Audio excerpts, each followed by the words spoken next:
Hola amigos, que la paz del Señor esté siempre con ustedes. José Moreno, servidor del Señor y también de su iglesia. El día de hoy estaremos viendo Apocalipsis capítulo 1, la segunda parte. ¿Te identificas con la iglesia de hoy?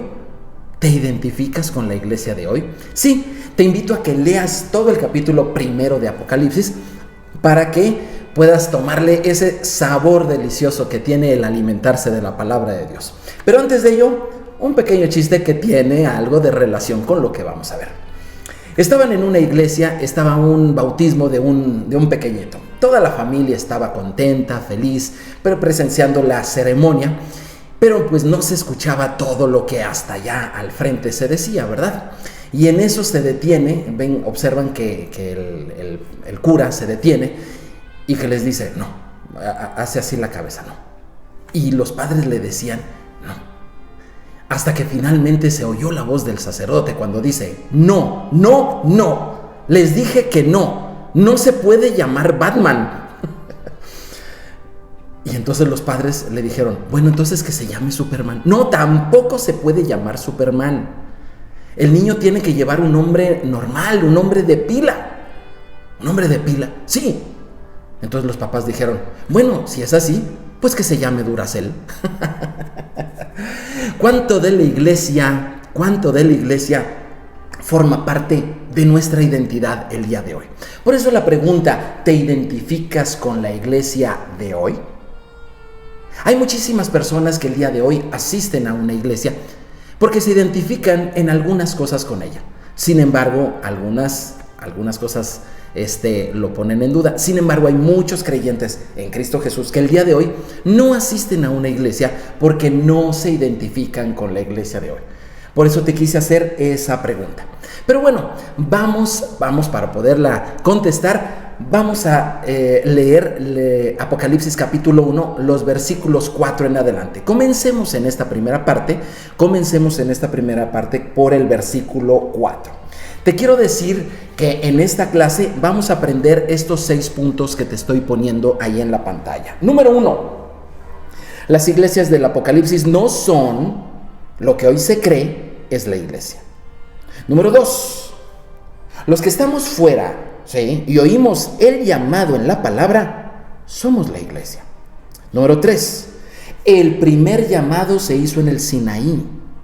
El segundo llamado se hace en el Apocalipsis. Por eso lo estamos leyendo. Siguiente, Israel todo está llamado a regresar. El judío ya empezó. ¿Cuándo lo hará el gentil? Penúltimo punto, Jesús es glorioso como nadie más y nos dirige en el regreso a casa. Y último punto, los gentiles son coherederos con los judíos de la gracia y paz en Jesús el Mesías. Así es.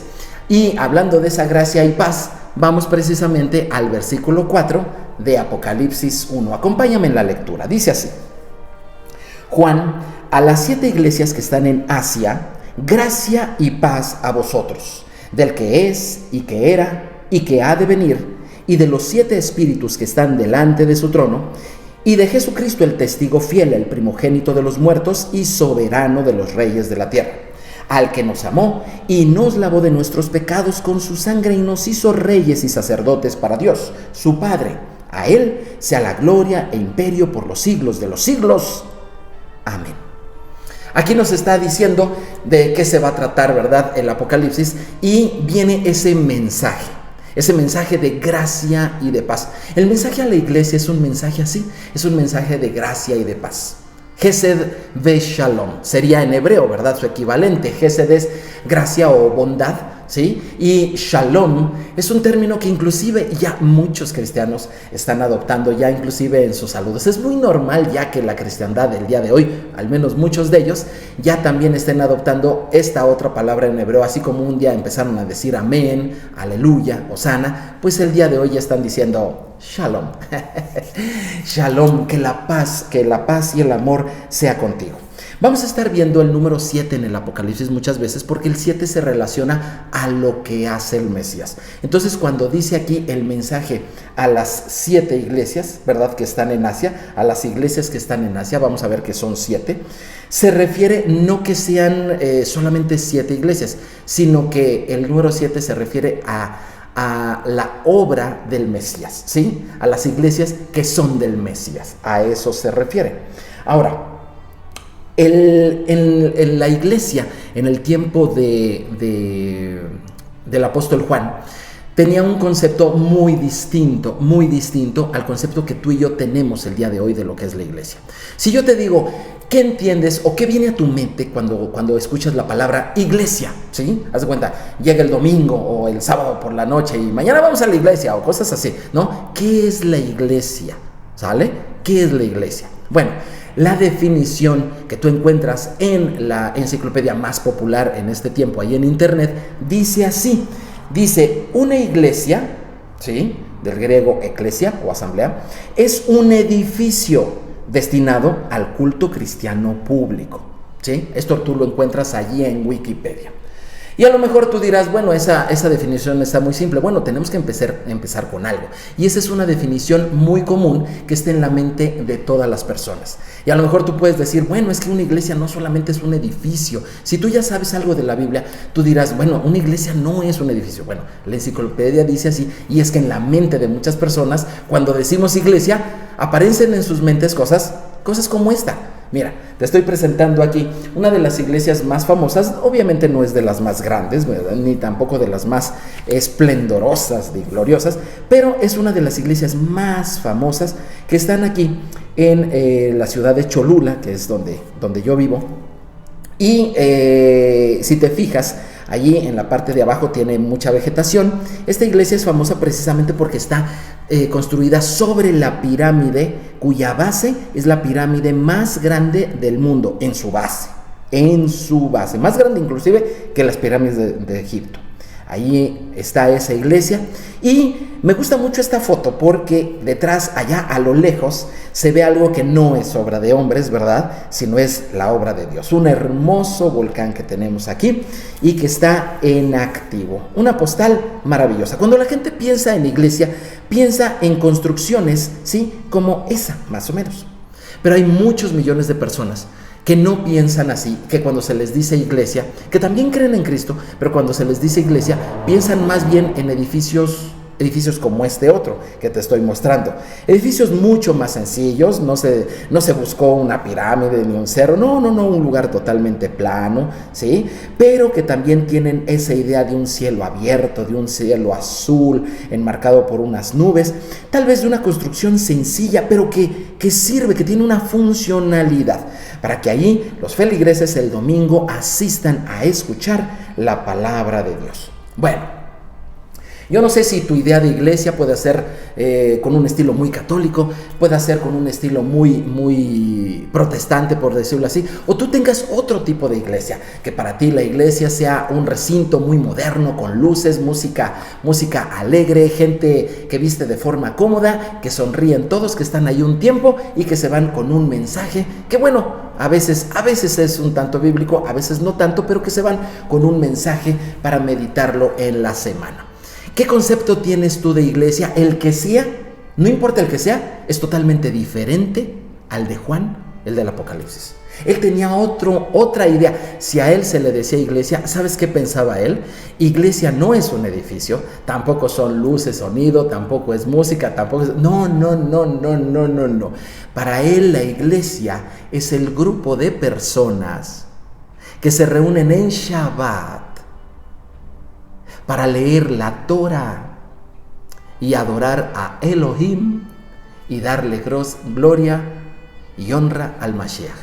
Demasiados elementos que no logran conciliarse con nuestra idea de iglesia, ¿verdad? Por eso yo te decía, ¿qué tanto de la iglesia ha dejado su concepto en ti? ¿Será que, bueno, no para tanto como para que te hayan puesto Batman o Superman, pero sí, definitivamente, la experiencia que tú has tenido de la iglesia ha dejado una imagen en ti?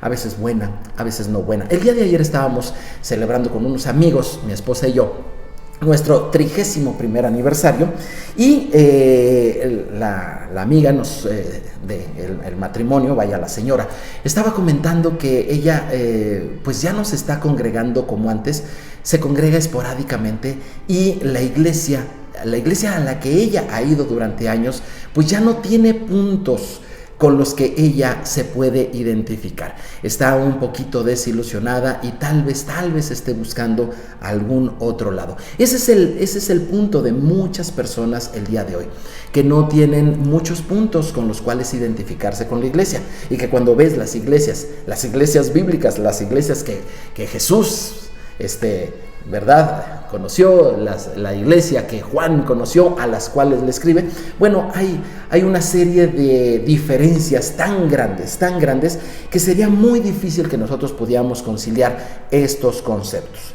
Sin embargo, si nosotros vamos a un concepto básico de lo que es la palabra iglesia, podemos comenzar a conciliar. Mira, ¿a qué me refiero? Iglesia, la palabra iglesia en su sentido más básico, ¿sí?, sin ninguna otra cosa, ni una definición preconcebida de enciclopedia, sino vámonos al término etimológico de lo que es iglesia. Iglesia viene de dos palabras. La primera de ellas es ek, ¿sale? Y ek significa fuera, ¿sale? La segunda palabra es klesia. Iglesia significa llamados. Si tenemos ek, fuera, y eclesia, llamados, ahí tenemos eclesia, los llamados fuera. Esto tiene, aquí sí podemos hacer un match, aquí sí podemos hacer una conciliación entre lo que era la iglesia para Juan el apóstol y nosotros el día de hoy. Porque tiene dos sentidos. La iglesia es los llamados fuera, ¿sí?, o los llamados hacia afuera. Seguramente tú has escuchado, ha llegado algún día en alguna reunión cristiana que tú has tenido. Nosotros tuvimos hace una de este tipo que te voy a decir, hace un par de semanas. Estábamos ahí las personas y fue invitada una mujer misionera. Y el mensaje de la mujer misionera era decirnos que la iglesia tenemos que ir hacia afuera, que la iglesia no son cuatro paredes, que la iglesia no es el recinto, el edificio, que la iglesia no es, mencionaba algo así como un club de amigos dominical y cosas de esas. Bueno, así lo mencionaba ella, pero su urgencia era de salir de nuestras cuatro paredes. ¿Para qué? Para llevar el mensaje de Jesús. Y esa es una forma muy buena, muy sana, muy útil que debemos de tener del concepto de iglesia. La iglesia debe de ser un llamados hacia afuera. Eso es totalmente correcto. Sin embargo, el día de hoy, visto desde la perspectiva hebrea, desde la perspectiva del apóstol, también podemos entender que eclesia es un llamado a los que están fuera. Sí, un llamado. No se trata de sacar a la gente de la iglesia, no se trata de tanto no solamente de sacar a la gente de la iglesia, o sea, de las cuatro paredes, ¿sí?, y de llevarlos a predicar el evangelio, sino también es un llamado a los que están fuera. ¿Fuera de dónde? Precisamente aquí los versículos del Apocalipsis nos dice, a las iglesias que están en Asia. ¡Wow! ¿Y por qué están en Asia? Porque están fuera. ¿Fuera de dónde? Obviamente, si tú lees la Biblia, vas a ver que hay un lugar geográfico especial donde Dios ama ese lugar, ese territorio. Un lugar donde Dios decidió poner ahí su nombre, y ese es la tierra de Israel. Las iglesias para el apóstol Juan, y por eso les escribe este mensaje, ¿sí?, es un llamado a los que están afuera. ¿De dónde? De Israel. Y es un llamado de gracia y de paz, de Gesed ve Shalom, en el cual se les dice, oigan, ustedes siguen siendo parte de esto. Ustedes siguen siendo parte de Israel. ¿Sale? Y el versículo 6, voy a hacer un pequeño paréntesis porque el versículo 6 es digno de un comentario interesante por lo que hemos vivido. El versículo 6 dice que nos hizo reyes y sacerdotes, ¿sí?, para Dios su Padre. Esta es una versión de la Biblia. En el original no dice que nos hizo reyes y sacerdotes. Quiero decirlo con toda claridad porque se nos ha hecho como una verdad absoluta a muchos y no es así. El texto original no dice que nos hizo reyes y sacerdotes. De hecho, la Biblia de las Américas lo traduce mejor. Fíjate cómo dice la Biblia de las Américas. E hizo de nosotros un reino y sacerdotes para su Dios y Padre. A Él sea la gloria y el dominio por los siglos de los siglos. Amén. Esto ya queda mejor. Un reino y sacerdotes. El original dice, el original en el griego se traduce literalmente, nos hizo un reino de sacerdotes, no reyes y sacerdotes. Algunos dirán, no, ¿cómo? Somos reyes y sacerdotes. No, un reino de sacerdotes, ¿sale? Esto es muy interesante porque entonces la iglesia, te lo pongo aquí en pantalla, la iglesia son aquellos que están fuera, ¿de dónde? De Israel. Y se les hace un llamado de gracia y de paz, recordándoles que son parte de ese reino de sacerdotes que Dios hizo. Cuando nosotros leemos Apocalipsis 1:6, tenemos que conectarlo para saber bien qué es esto de que no somos reyes, ¿sí? Porque rey es solamente Jesús, ¿sale?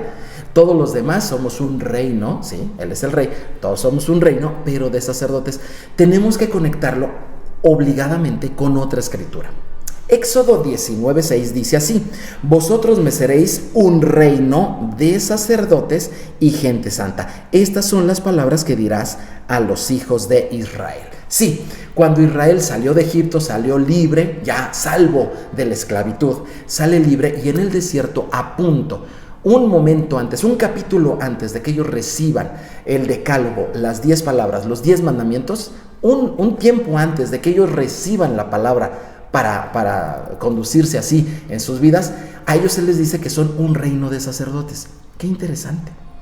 Estamos próximos a ser libres de este mundo caótico, de por decirlo así, de esta cárcel, de este Egipto, de este valle de lágrimas, de este mundo donde te sale una cosa bien y dos mal, de este mundo donde ya no te identificas tanto inclusive con aquel lugar que tú veías como la iglesia del Señor, donde tú recibías la palabra del Señor, que a lo mejor el día de hoy no está sucediendo esto. Bueno, quiero que sepas que de todas maneras tú eres uno que está afuera. ¿Afuera de dónde? Afuera de Israel. Y tú necesitas saber que hay un llamado de Gesed ve Shalom, de gracia y de paz, porque tú eres parte de ese reino de sacerdotes, ¿sí? Y que esto comenzó desde el Sinaí, cuando se llamó a Israel, a todo Israel, que en ese tiempo sí era la parte hebrea, pero también había muchos gentiles que salieron de Egipto, una multitud de gentiles, es decir, de gente no judía que salió para creer en el Dios de Israel, ¿sale? Para creer en el Dios de Israel. Bueno, dice así el apóstol Pedro, 1 Pedro 2:9, mas vosotros sois linaje escogido, real sacerdocio, nación santa, pueblo adquirido por Dios, para que anunciéis las virtudes de aquel que os llamó de las tinieblas a su luz admirable. Mi estimado amigo que me estás escuchando, hermano en la fe, tú eres uno parte de la eclesia, de los llamados fuera, sí, de los llamados a salir. Si por alguna causa tú no sientes una identificación y estás saliendo de la iglesia, eso no significa que estés perdiendo tu identidad, no, al contrario, significa que la tomes con más fuerza, que sepas que un edificio no te define, que sepas que una denominación no te pone su nombre, que sepas verdaderamente que tu identidad viene del corazón de Dios que te llamó hacia afuera, y estando fuera estás destinado precisamente a ser un sacerdote de Dios, anunciando la palabra de Dios a otros. Pero el Señor, vamos a ver el siguiente tema, el Señor va a rescatar lo que se había perdido, volvernos a ver. Apocalipsis 1, 7 y 8 dice así: he aquí, viene con las nubes y todo ojo le verá, y los que le traspasaron, qué interesante palabra, y los que le traspasaron, y todos los linajes de la tierra harán lamentación por él, sí, amén.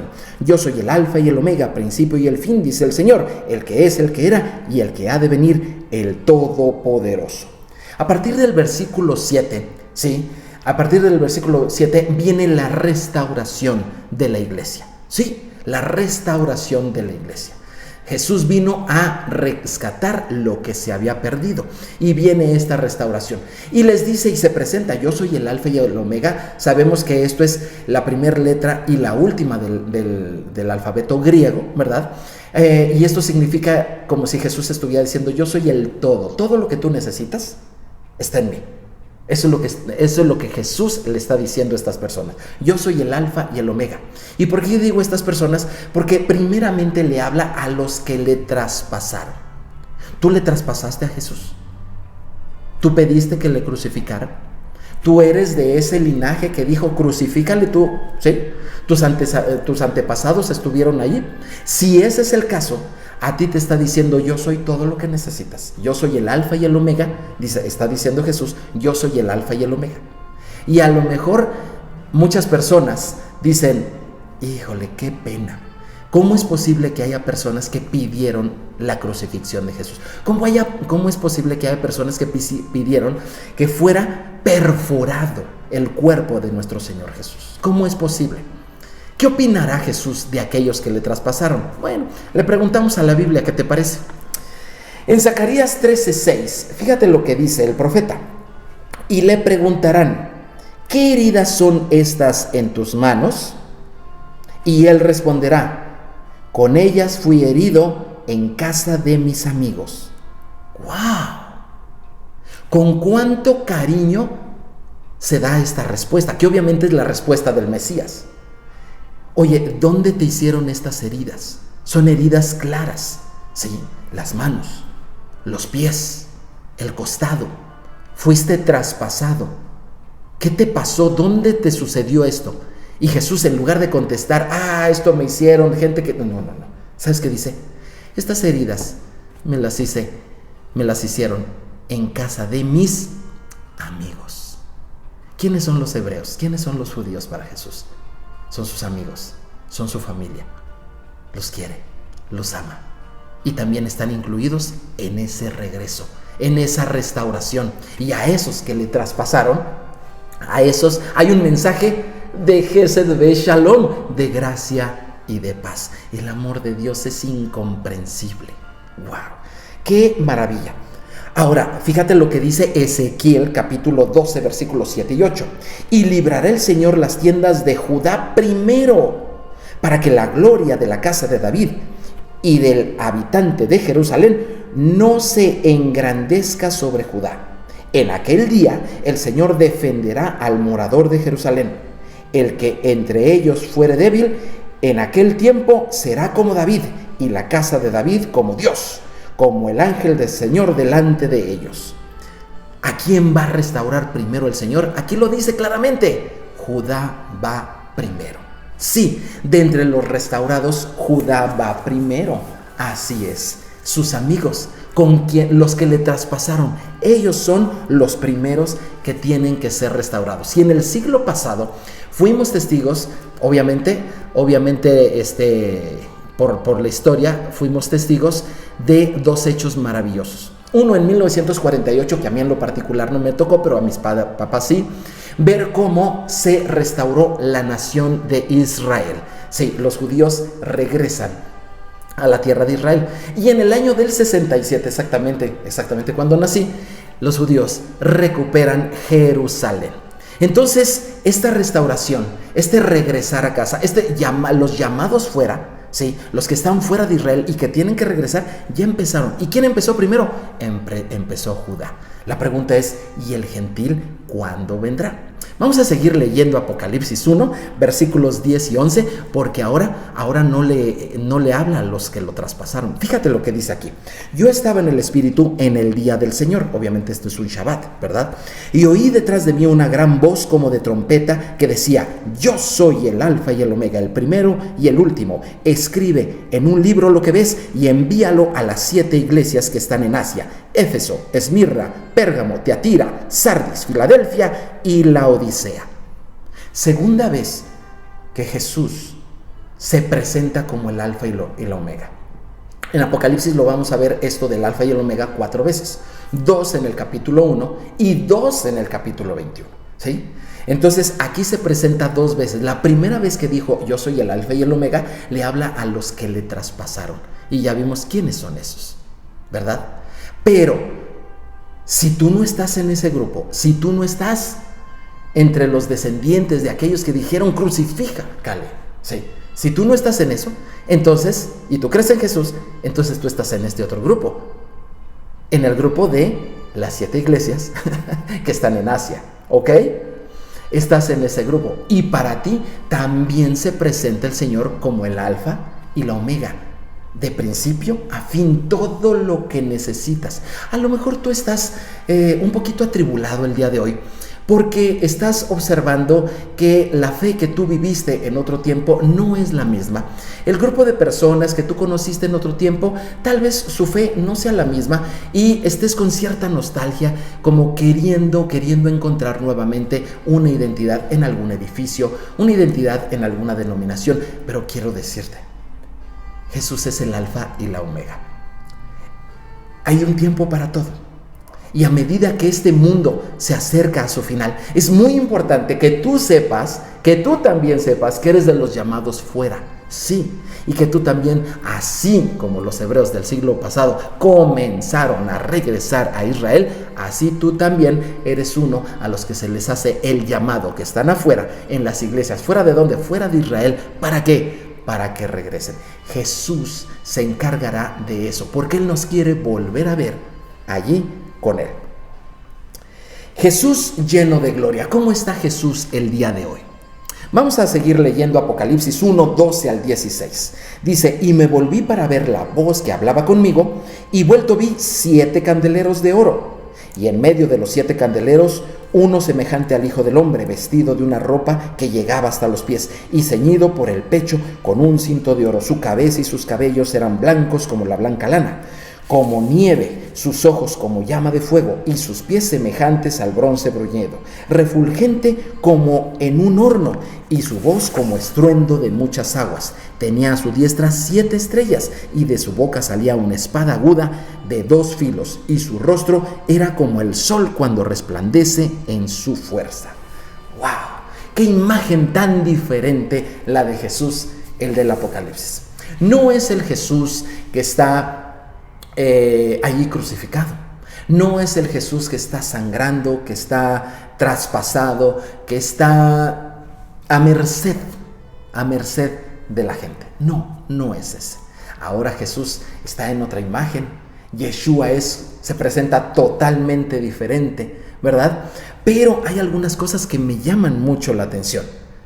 Allí Él se presenta con oro, se presenta con bronce, sus pies dice como de bronce, ¿verdad? Se presenta con vestiduras blancas como de un sacerdote.